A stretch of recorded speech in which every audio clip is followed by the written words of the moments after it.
1947 সালের 14 এবং 15 আগস্টের পর ভারত এবং পাকিস্তান যখন বিভাজন হয়ে গেল, তখন আমরা দেখতে পেয়েছি পাকিস্তান সরকার একটি সংবিধান প্রণয়নের জন্য দীর্ঘ 9টি বছর সময় নিয়েছে, যেখানে বঙ্গবন্ধু শেখ মুজিবুর রহমানের নেতৃত্বে একটি নবীন এবং সার্বভৌম স্বাধীন বাংলাদেশ মাত্র 1 বছরের মধ্যে একটি সম্পূর্ণ সুদৃঢ় সংবিধান রচনা করতে সক্ষম হয়েছে। কিন্তু দুর্ভাগ্যজনকভাবে জাতির পিতা বঙ্গবন্ধু শেখ মুজিবুর রহমান পরিবারবর্গ সহ হত্যার শিকার হন এবং হত্যাকারী রাষ্ট্র ক্ষমতা দখল করে, যা ছিল সম্পূর্ণ সংবিধান পরিপন্থী এবং রাষ্ট্রদ্রোহিতার শামিল।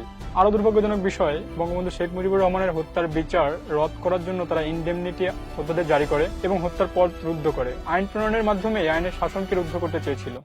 পাকিস্তান আমলে বঙ্গবন্ধু শেখ মুজিবুর রহমানের নামে বিভিন্ন জেলায় জেলায় মামলা হয়েছে এবং তিনি এখানে সেখানে ছোটাছুটি করে সেই মামলাগুলো জামিন করিয়েছেন। অর্থাৎ আইনের শাসনের পরিপন্থীর যে বিষয়টি, সেটি বঙ্গবন্ধু শেখ মুজিবুর রহমান সবচেয়ে বেশি ভোগ করেছেন এবং তিনিই জানতেন আইনের শাসনের প্রয়োজনীয়তা কতটুকু। 1972 সালে বঙ্গবন্ধু শেখ মুজিবুর রহমান যখন সুপ্রিম কোর্টে যান, সেখানে তিনি আইনের শাসন কায়েমের প্রতি জোর দিয়েছেন। এরপরে জননেত্রী শেখ হাসিনা 1996 সালে ক্ষমতায় আসার পরে 75 পরবর্তী আইন ভাঙার যে প্রবণতা ছিল, তাতে তিনি লাগাম টানেন। আমরা জানি আইন বিভাগ, বিচার বিভাগ এবং শাসন বিভাগের উপর ভিত্তি করে একটি রাষ্ট্র পরিচালিত হয়।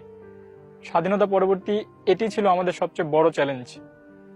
বঙ্গবন্ধু শেখ মুজিবুর রহমান প্রণীত 1972 সালের সংবিধানে তাই বিচার বিভাগকে স্বতন্ত্র একটি সংগঠন হিসাবে রূপান্তরে তিনি সম্পূর্ণ প্রচেষ্টা চালান। 1975 পরবর্তীতে যেসব শাসক গোষ্ঠী ক্ষমতায় এসেছেন, তারা কেউই আইনের প্রতি তেমন সদিচ্ছা দেখায় নাই। আমরা একটি খুবই সাধারণ উদাহরণ দিতে পারি। এরশাদ সরকারের আমলে একটি ঘটনা ঘটেছিল, যা সে সময় খুব আলোড়ন তৈরি করে। তৎকালীন বিচারপতি ছিলেন কামাল হোসেন এবং তার পরিবর্তে তখন প্রধান বিচারপতি করা হয় মুনিম আহমেদকে, কিন্তু দুর্ভাগ্যজনকভাবে তিনিও চেয়ারে বসতে পারেন নাই। দেখেন, বিএনপি আমলে একযোগে 63 জেলায় বোমা হামলা হয়েছে এবং 2 জন জেলা বিচারক হামলার শিকার হয়েছেন এবং তারা নিহত হয়েছেন। আজ কিনা সেই বিএনপির সমর্থিত লোকজনই বর্তমান সরকারের বিচার ব্যবস্থার উপরে আঙুল তোলেন। আমরা জানি ভুয়া সার্টিফিকেট দিয়ে বিচারক নিয়োগের মতো ঘটনাও বিএনপির আমলেই ঘটেছে।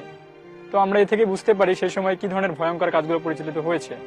বর্তমান সরকার ক্ষমতা আসার পরেই একটি জিনিসের উপরে বারবার লক্ষ্য রাখার কথা বলেছেন, যে অপরাধী যেই হোক না কেন তার বিচার নিশ্চিত করতে হবে।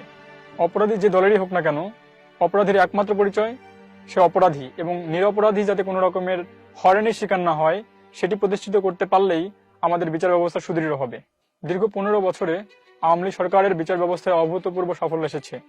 এগুলোর মধ্যে রয়েছে আন্তর্জাতিক অপরাধ ট্রাইব্যুনাল গঠনের মাধ্যমে যুদ্ধ অপরাধীদের বিচার করা, বঙ্গবন্ধু শেখ মুজিবুর রহমান সহ জাতীয় 4 নেতার হত্যার বিচার করা, বিভিন্ন চাঞ্চল্যকর মামলা যেমন 10 ট্রাক অস্ত্র মামলা, বিডিআর বিদ্রোহর বিচার, ফেনীর নুসরাত হত্যা মামলা, এমনকি কিছু অনুপ্রবেশকারী ছাত্রলীগ নেতাকর্মীর দ্বারা নিহত বুয়েটের আবরার ফাহাদের হত্যা মামলার বিচার কিন্তু এই আওয়ামী লীগ সরকারের সময়ে হয়েছে।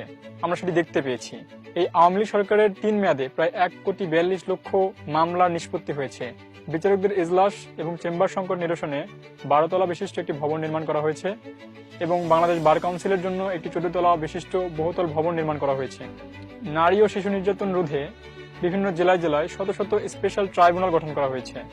বাংলাদেশ আওয়ামী লীগ সরকারের আমলেই গত 15 বছরে বাংলাদেশ সুপ্রিম কোর্টের অধীনে হাইকোর্ট বিভাগে প্রায় 87 জন বিচারক এবং আপিল বিভাগে প্রায় 24 জন বিচারক এবং অধীনস্থ আদালতে প্রায় হাজার হাজার বিচারক নিয়োগ করা হয়েছে। বাংলাদেশ আওয়ামী লীগ সরকারের বিচার ব্যবস্থা নিয়ে যাদের প্রশ্ন করার, তারা জাস্ট সমালোচনা করার জন্যই করেন। বাংলাদেশ আওয়ামী লীগ সরকার বিদেশি কোনো শক্তির সূর্য দ্বারা আলোকিত না হয়ে নিজে একটি সূর্য হয়ে পূর্ব দিগন্তে আলোকিত করছে। নতুন প্রজন্ম হিসাবে আমাদের চাওয়া, বাংলাদেশ আওয়ামী লীগ সরকারের আমলে যে সুশাসন এবং আইনের শাসন প্রতিষ্ঠিত হচ্ছে সেটি অব্যাহত থাকুক এবং আরো জনবান্ধব আইন প্রণীত হোক।